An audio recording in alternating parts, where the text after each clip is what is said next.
Esau, I say brother Esau, we find here Esau in chapter 9 of Romans. In Romans chapter 9, in verse 11, it says, "For the children, being not yet born, neither having done any good or evil, the purpose of God according to election might stand, not of works, but of him that called. It was said unto her, the elder shall serve the younger. As is written, Jacob have I loved, but Esau have I hated." In Genesis 27, Esau was told, "Thou shalt serve thy brother." Now it was told his mother beforehand. But in Genesis 27,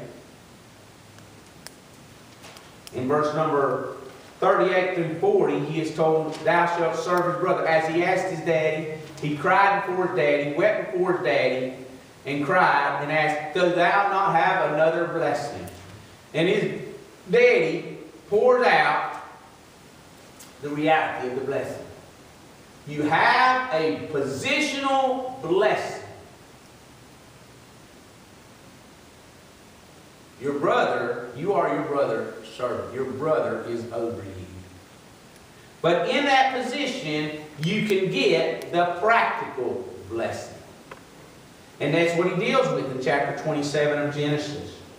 He tells us in verse 38, "And Esau said, Father, hast thou but one blessing, my father? Bless me, even me also, O my father." And Esau lifted up his voice and wept. And Isaac his father answered and said to him, "Behold, thy dwelling shall be the fatness of the earth, and of the dew of heaven from above. And by thy sword shalt thou live, and shalt serve thy brother. And it shall come to pass when thou shalt have the dominion, that thou shalt break off his yoke from thy neck." You see that?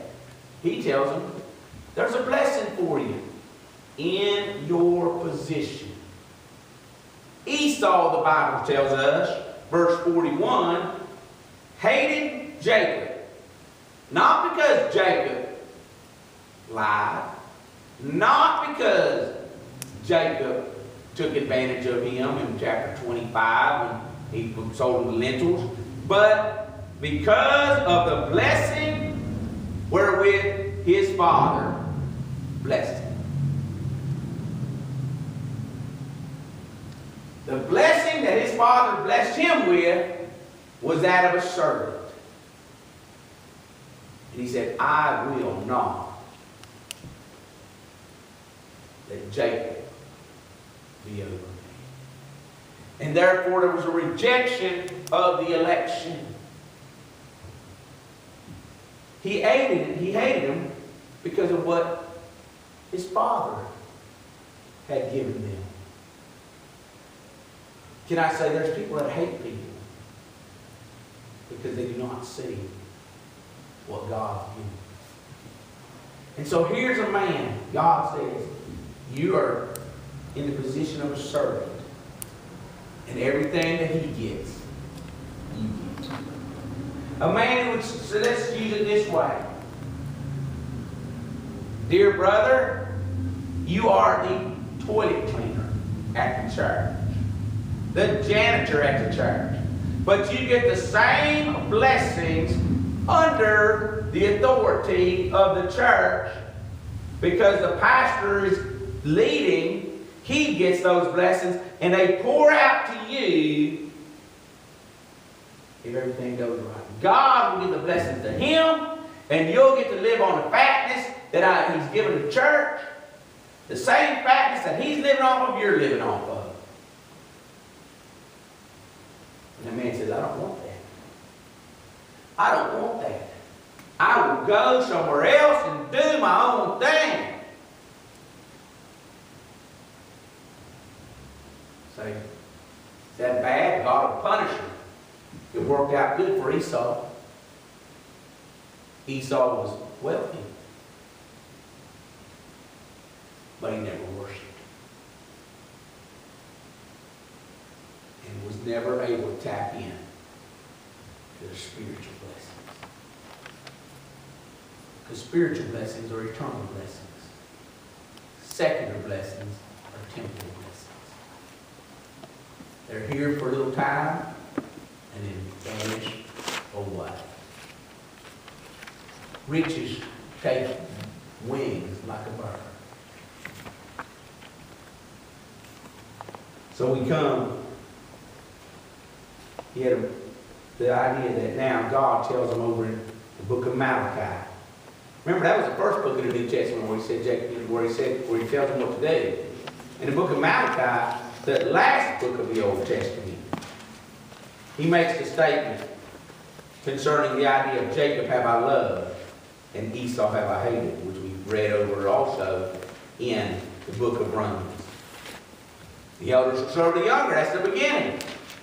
Jacob have I loved, Esau have I hated. That's the ending of this result.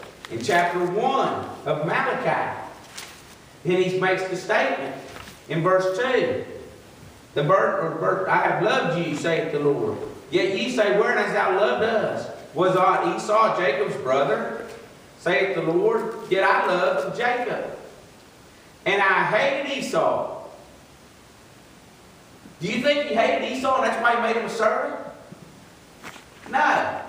No. Jesus came to be a servant. Paul was a servant of Jesus Christ. James was a servant of God and the Lord Jesus Christ. God saw a whole lot of things about servants. Eleazar was Abraham's servant. And he got in on everything Abraham got in on. Servants get the blessing.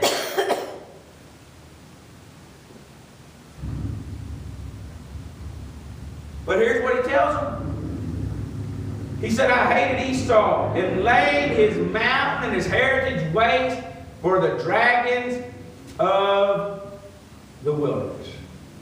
Whereas Edom said, we're impoverished, but we will return and build in desolate places.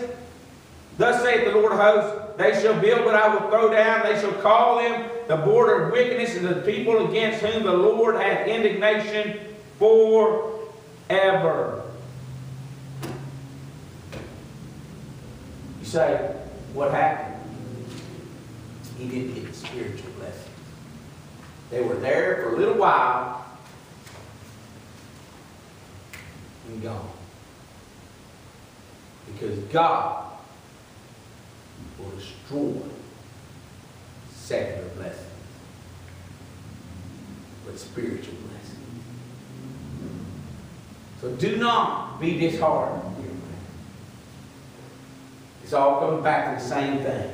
God has given us eternal promises for the saints and for the faithful in Christ Jesus. The saints in earth,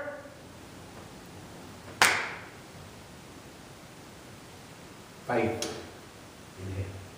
We are there already, but we can enjoy it here on earth because it's ours. I'll give it to you this way. It can be there and you not have enjoy it here. Because why? Because you refuse to get in on what God has for you to do. Be careful, dear brethren. Be aware. Be alert. Because the devil is as a roaring lion, walking about, seeking who he may devour. Whom resist steadfast in faith? Whom resist steadfast? You think, well, I'm not getting what everybody else is getting. Oh, you have so much more than most of this world ever has, will ever have. You have eternal life. You have an eternal home. You have an eternal hope. You have eternity. Most of this world has